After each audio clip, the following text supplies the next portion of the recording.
آیا کہ اگر تیرا رب چاہتا تو لجعل الناس امۃ واحدۃ، سب کو ایک امت بنا دیتا، سب کا مذہب ایک، مسلک ایک، کوئی آپس میں اختلاف نہ ہوتا. یعنی اللہ گن پوائنٹ پہ گویا سب کو ہدایت دے دیتا. اور دل تو اللہ کے ہاتھ میں ہے نا، تو گھما دیتا سب کو ہدایت کے لیے. سارے توحید پرست ہوتے، سارے 5 ٹائم کے نمازی، سارے تہجد گزار. تھوڑی دیر کے لیے فرض کر لیں، کیسا عجیب نظام ہوتا نا. سب نیک، اور کوئی مسلک بھی نہ ہوتا، یہ دیوبندی، یہ بریلوی، یہ اہل حدیث، یہ فلانا، سارے ایک ہی جو صحیح ہے وہی ہوتے سارے. تو سوچیں، اللہ نے فرمایا اگر میں چاہتا تو میں ایسا کر دیتا، لیکن ایسا ہوگا نہیں. یہ تو نہیں ہوگا. ایک تو ہے نا یہ تو ہوگا، ایک یہ بھی ہے کہ یہ تو نہیں ہوگا. وَلَا يَزَالُونَ مُخْتَلِفِينَ، یہ ہمیشہ اختلاف ہی کرتے رہیں گے. ہمیشہ ایسا ہی ہوتا رہے گا کہ لوگوں میں کیا رہے گا؟ اختلاف. تو اللہ فرما رہے ہیں، یہ نبی صلی اللہ علیہ وسلم کو اصل میں اس طرح کی آیات میں تسلی دی جاتی ہے کہ آپ صلی اللہ علیہ وسلم جب حق کی دعوت دیتے تو دعوت بھی جاندار، دلیل بھی جاندار، ماننے والے نہیں یعنی جو لوگ مانتے نہیں تھے، بحث، الٹے الٹے اعتراضات، بیکار دلائل. تو نبی صلی اللہ علیہ وسلم کا دل ان باتوں سے تنگ ہوتا تھا، اور آج بھی ایسا ہی ہے. جو حق کی بات کرتا ہے نا، اس کی مخالفت بھی اسی طرح سے ہوتی ہے. لوگ مانتے نہیں ہیں، لوگ چاہتے ہیں ہم سے ہمارے مزاج کے حساب سے بات کی جائے. تبھی میں جب بھی 4 پہ بات کرتا ہوں نا، لوگ بہت غصے آ جاتے ہیں، کیا 4 شادیاں لے کے بیٹھ جاتا ہے. وجہ اس کی ہے کہ نہ ہم نے کرنی ہے، نہ اپنے داماد کو کرنے دینی ہے، نہ اپنے بیٹے کو کرنے دینی ہے، نہ اپنی بیٹیوں پہ سوکن لانے دینی ہے، نہ خود اپنی زندگی کا مزہ خراب کر کے سوکن لانی ہے. اور اپنی خود بھی تو ٹینشن میں آتا ہے نا، 2 ہوں گی تو پاگل ہو جائے گا. تو اب وہ کہتے ہیں کیا مفتی صاحب ہر بیان میں مثالیں بھی یہی 4 شادیوں کی دیں گے. ٹاپک نہیں بھی ہوتا تو مثال ان کے پاس یہی ہوتی ہے. تو انسان کی نیچر ہے بھائی، جو میں کر سکتا ہوں، جو میرا مزاج ہے، اس کے حساب سے بات کرو. تو یہ انسانی نیچر ہے. جذباتی تقریروں میں لوگ متاثر ہوتے ہیں. مثال کے طور پر آپ کا ایک خاص قسم کا مزاج بن چکا ہے، نعرے والا، ایک دم رونے دھونے والا. جیسے محرم میں بعض لوگ اگر ان کو نہ رلایا جائے، کوئی خطیب آ کے ان کو نہ رلائے، تو بعض لوگوں میں، سب کی بات نہیں کر رہا، ان کا پھر یہ اصول ہوتا ہے کہ وہ پھر یہ تو خطیب ہی نہیں ہے، کیونکہ مزاج یہ بن چکا ہے کہ رونا ہے. سمجھ رہے ہیں بات کو؟ اب خطیب اگر نہیں رلائے گا تو بھائی تو معلوماتی پروگرام پیش کر کے چلا گیا، رونا تو آیا نہیں. تو وہ پھر اس خطیب کو لوگ نہیں پسند کرتے کہ بھائی مزہ تو آیا نہیں، کیونکہ وہ انہوں نے ایک فرض کر لیا، اپنا ایک مزاج بنا لیا ہے کہ محرم میں کیا کرنا ہے؟ رونا ہے. بعض لوگوں نے بنا لیا مزاج، چاہے وہ شیعہ میں ہو، چاہے وہ سنی میں ہو، چاہے وہ کسی بھی مسلک میں ہو، بھائی رونا دھونا ہے. تو اب وہ کوئی خطیب نہیں رلائے گا تو پبلک کو مزہ نہیں آئے گا. تو ہم میں سے ہر شخص نے پہلے ایک مزاج متعین کرتا ہے، اس کے بعد پھر جو قرآن کی آیت اس کی تائید میں ہو وہ تو پیش ہوگی. جو ہمارے کلچر کے، ہمارے مزاج کے اگینسٹ جو چیز آ رہی ہے اس کو ہم پسند نہیں کرتے. مثال کے طور پر رسول اللہ صلی اللہ علیہ وسلم نے جب دعوت کی کہ رشتہ داری جوڑو، اس پہ عرب نے آپ کی مخالفت نہیں کی ہے، کیونکہ عرب کا مزاج رشتہ داری جوڑنے والا ہی تھا. وہ فخر کرتے تھے شاعری میں. جب نبی نے فرمایا سخاوت کرو تو یہاں آپ کی مخالفت نہیں ہوئی ہے، کیونکہ عرب مزاجن سخی تھے. کسی کنجوس قوم میں سخاوت پر بیان ہو تو وہ تو غصہ کریں گے. بھائی بعض قومیں کنجوسی میں مشہور ہیں، آپ نے ان پہ سخاوت پہ بیان کر دیا، وہ کہیں گے یار یہ مولوی صاحب کو نہیں لاؤ اگلے مہینے. آپ کفایت شعاری پہ بیان کریں گے، وہ کہیں گے زبردست مولانا صاحب، زبردست خاندانی بیان کیا ہے. میرا خیال ہے بات سمجھانا تھوڑا سا مشکل تو نہیں ہے نا. بھائی آپ اس میں بیان کریں کفایت شعاری پر. کنجوسی کو لیبل اچھا لگا دیں، کیا نام دے دیں کنجوسی کو؟ کفایت شعاری، کہ تمیز سے پیسہ خرچ کرنا ہے. یعنی ہو وہ کنجوسی، لیکن اس کو آپ نام یہ دیں کہ آج پیسہ بچائیں تاکہ کل کام آئیں. یہ پاگلوں کی طرح اڑانا اور یہ غریبوں پہ خرچ کر دینا تو خود غریب ہو جاؤ گے، کل بچے مر جائیں گے، یتیم ہو جائیں ایسے. یعنی کنجوسی پہ لیبل اچھا لگا کے آپ اس کو کفایت شعاری اور قناعت اور دور اندیشی اور پلاننگ اور ان سب اچھے اچھے لیبل لگا کے آپ بیان کریں گے تو کنجوسوں میں آپ کا بیان بہت زیادہ ہٹ ہوگا. وجہ کیا ہے کہ ان کا ایک کلچر ہے بھائی، وہ جیسے میں نے بیان کیا نا جب کہ ذاتی مکان کوئی بنیادی ضرورت میں داخل نہیں ہے. میرا یہ کئی دفعہ بیان ہو چکا، اللہ نے بہت پیسہ دیا ہے کہ جب آپ کا کپڑا بھی اچھا ہو گیا، گاڑی بھی اچھی ہو گئی، لباس بھی، خوراک بھی، سارے تعلیم بھی ہو گئی، پھر اگر بہت پیسے پھر بھی بچنے، صدقہ خیرات بھی ہو گیا، تو چلو آخر میں ایک ذاتی مکان بھی ہو جائے، یہ لاس میں رکھو. اس پہ لوگوں کے اتنے میں نے دلائل بھی دیے، دلائل سے سمجھایا بھی، قرآن و سنت کے دلائل، عقل کے دلائل، لیکن لوگوں کے زیادہ تر کمنٹ نیگیٹو ہوتے ہیں. ابے یہ بیوقوف بنا رہے، اپنا گھر تو کیا ہوتا ہے؟ اپنا ہی ہوتا ہے. وجہ کیا ہے کہ ایک مزاج بن چکا ہے کہ معاشرے میں عزت اس کی ہوتی ہے جس کا ذاتی گھر ہو. ذاتی گھر نہیں ہے تو دو پیسے کا آدمی نہیں سمجھا جاتا. وہ کیا خیال ہے بھائی؟ یار یہ ہے کیا تیرا کرایہ کے بھی تو رہتا ہے، تو باتیں کر رہے ہیں ہمارے سامنے.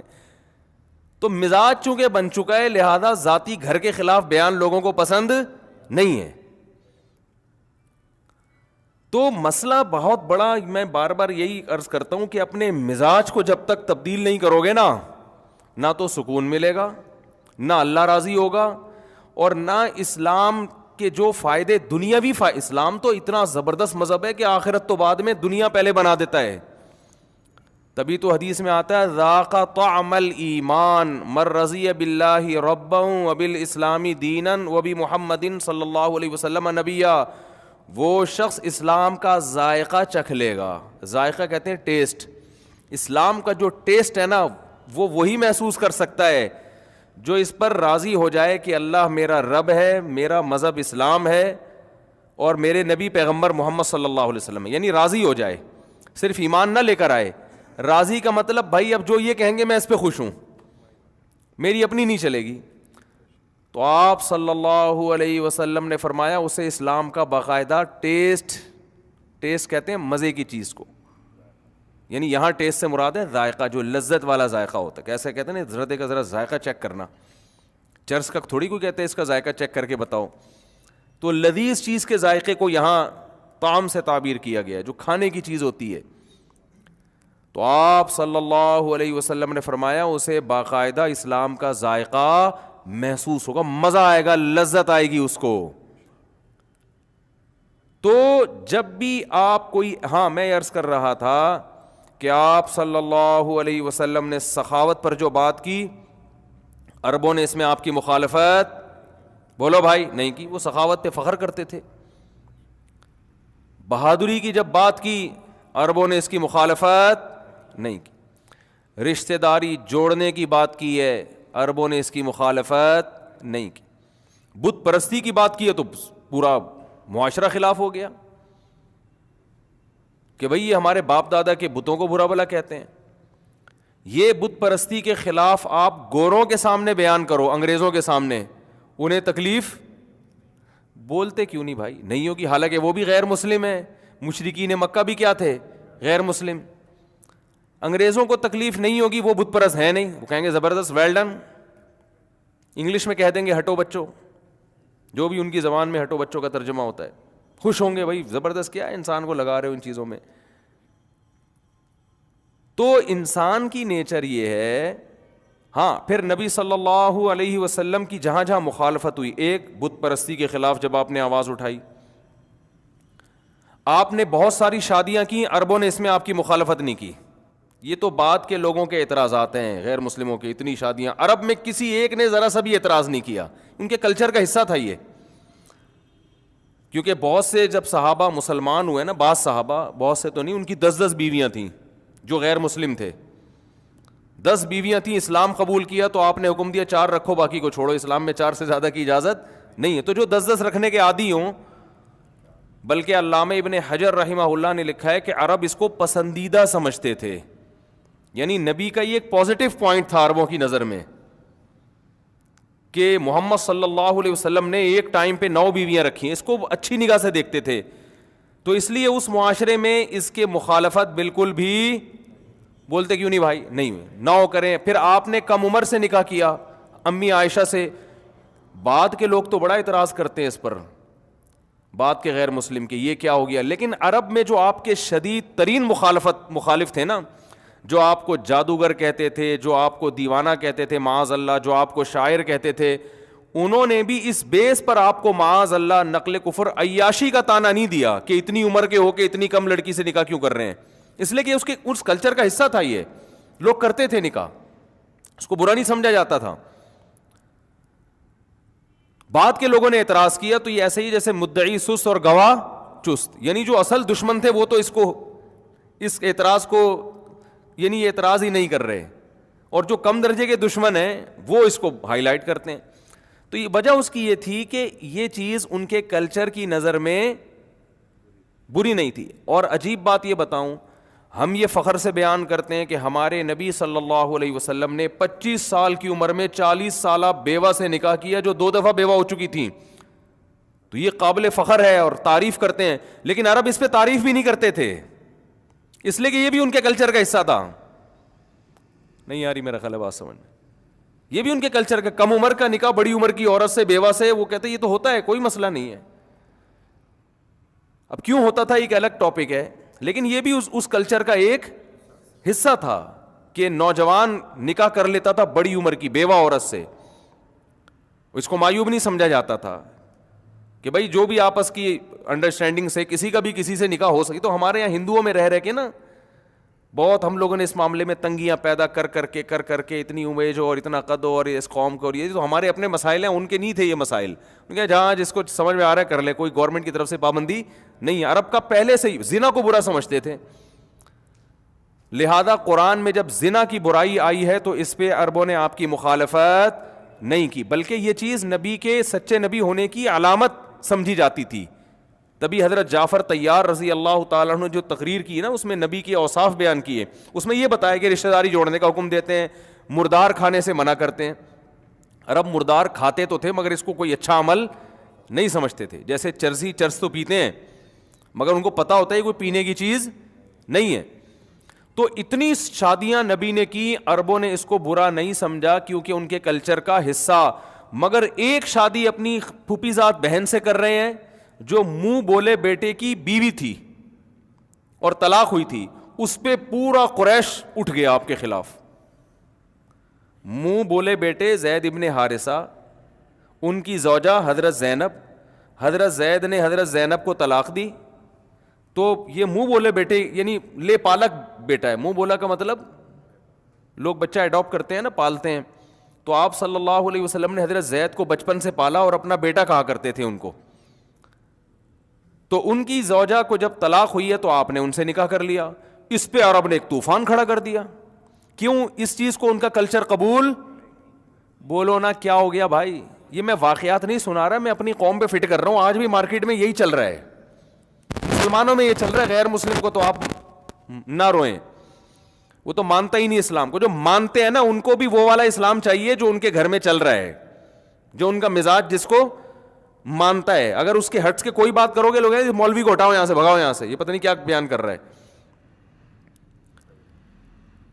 تو ایک طرف 9 شادیاں برداشت ہو رہی ہیں, 11 شادیاں, اس پہ کوئی اعتراض نہیں. 50 سال کی عمر میں 9 سال کی بچی لڑکی سے نکاح ہو رہا ہے جو بالغ ہو چکی تھیں. ہمارے عرف کے لحاظ سے تو وہ بچی ہی سمجھی جاتی ہیں نا, لیکن امی عائشہ 9 سال میں بالغ ہو گئی تھی, اور لڑکی 9 سال میں بالغ ہو سکتی ہے. لیکن 9 سال میں اگر لڑکی بالغ ہو بھی جائے تو ہمارے عرف میں 50 سال کا نکاح 9 سال سے ہو تو ایک طوفان کھڑا ہو جائے گا کہ نہیں ہو جائے گا. لیکن عرب اس پہ بھی اعتراض نہیں کر رہے, آپ کی 11 شادیوں پہ بھی اعتراض نہیں کر رہے, 40 سالہ بیوہ سے نکاح کو اپریشیٹ بھی نہیں کر رہے. کلچر کا حصہ ہے. جہاں آپ نے اپنی منہ بولے بیٹے کی بیوی سے نکاح کیا, پورا عرب آپ کے خلاف کھڑا ہو گیا. اتنے اعتراضات کہ یہ تو اپنی بہو سے شادی کر رہے ہیں. کیونکہ عرب میں جس کو بیٹا بنا لیا جاتا تھا اس کو حقیقت میں بیٹا سمجھا جانا شروع کر دیتے تھے, اور کہتے تھے اس کی بیوی اب بہو بن گئی ہے. بہو سے طلاق کے بعد بھی نکاح نہیں ہو سکتا اسلام میں نا. آپ کا بیٹا اگر اپنی بیوی کو طلاق دے دیتا ہے تو بھی آپ اس سے شادی نہیں کر سکتے.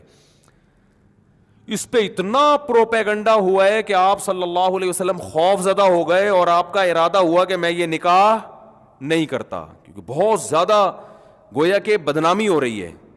یعنی اس عمل کو بدنامی سمجھا جا رہا تھا. نبی کی تو بدنامی نہیں ہو سکتی, لیکن وہ سمجھ رہے تھے کہ اس میں بدنامی ہے. تو آپ نے یہاں تک ارادہ کیا کہ میں یہ نکاح نہیں کرتا, کیونکہ فرض تو نہیں ہے نا بھائی, کوئی فرض تھوڑی ہے, لیکن اللہ نے آپ پہ فرض کر دیا, فرمایا آپ کو کرنا پڑے گا. اس لیے کہ آج اگر ان کے ساتھ کمپرومائز کر لیا نا تو لوگ یہ سمجھیں گے کہ جو حقیقی بیٹا اور منہ بولے بیٹے میں کوئی فرق نہیں ہوتا. تو ان کو چھوڑ دیں اپنے حال پہ. جہاں بت پرستی کی آپ نے مخالفت کی ہے, اور جہاں بہت ساری چیزوں میں آپ نے ان کی مخالفت کی ہے, تو یہ ان کو جو عقل مند ہوں گے نا وہ اپنا مزاج تبدیل کر دیں گے دلیل کو دیکھ کر. تو قرآن نے دلیل یہ دی ہے کہ جس کو تم بیٹا بنا لیتے ہو وہ حقیقت میں بنتا نہیں ہے, تو اس کی بیوی تمہاری بہو کہاں سے ہو گئی؟ یہ تو بالکل 2 اور 2 4 کی طرح ہے نا. تو جو عقل مند ہوگا, جو حق کا متلاشی ہوگا, اس کی 2 منٹ میں بات سمجھ میں آ جائے گی. لیکن جو کلچر کا اپنے اوپر اس نے ایک لبادہ اوڑا ہوا ہے, اس کو پولیس بھی بات نہیں سمجھا سکتی. تو وہ چیختے رہے, چلاتے رہے, اپنی بہو سے نکاح کر لیا, اپنی بہو سے نکاح کر لیا, اپنی بہو سے نکاح کر لیا. اور نبی صلی اللہ علیہ وسلم تو بشر تھے. بہرحال آپ اس دباؤ میں آئے تو اللہ فرماتے ہیں اتخشى الناس, کیا آپ لوگوں سے ڈر رہے ہو؟ واللہ احق ان تخشاہ, اللہ سے ڈرو. زوجنا کہا, اور اللہ نے اپنے نبی سے فرمایا کہ آپ کو نکاح کرنے کی ضرورت نہیں, ہم نے کر دیا ہے, یہ آپ آپشنل نہیں ہے. جتنے بھی نکاح ہیں آپ کی مرضی سے ہوئے ہیں, جتنے بھی نکاح ہوئے ہیں وہ آپ کی مرضی سے ہوئے ہیں, یہ آپ کی مرضی نہیں ہے. ہم نے آسمانوں پہ آپ کا نکاح پڑھا دیا ہے, یہ آپ کے پاس آپشن ہی نہیں ہے نو کا. تو اس سے ہماری کھوپڑی کو ٹھیک کیا جا رہا ہے. اصل میں یہ سارے واقعات جو ہو رہے ہیں نا, قیامت تک آنے والے اہل اسلام کو, اہل ایمان کو اسباق دیے جا رہے ہیں کہ اللہ اپنے حکام کے معاملے میں بہت, اسلام جو ہے نا اپنے حکام کے معاملے بہت حساس ہے. وہ ماحول کی آلودگی قبول بولنا پڑے گا نا. اب بولنے کا جہاں رواج ہے وہاں تو لوگ بولتے ہیں. پنجاب میں بولنے کا رواج ہے, میں جملہ ادھورا چھوڑتا ہوں, سارے بول پڑتے ہیں, مجھے ایک دم, تو میں تو پورا مجمع ایک دم بولنے لگتا ہے. میں نے کہا یار یہ تو پائے وائے کھا کے بیٹھے ہوئے ہیں ماشاء اللہ. کراچی میں رواج نہیں ہے تو وہ مزاج کے خلاف بولتے بھی رہو تو نہیں بول رہے ہوتے. تو جملہ مکمل کریں گے نا تو مجھے بولنے میں آسانی ہوتی ہے کہ ماشاء اللہ بیدار مغزی کے ساتھ لوگ بات کو سن رہے ہیں.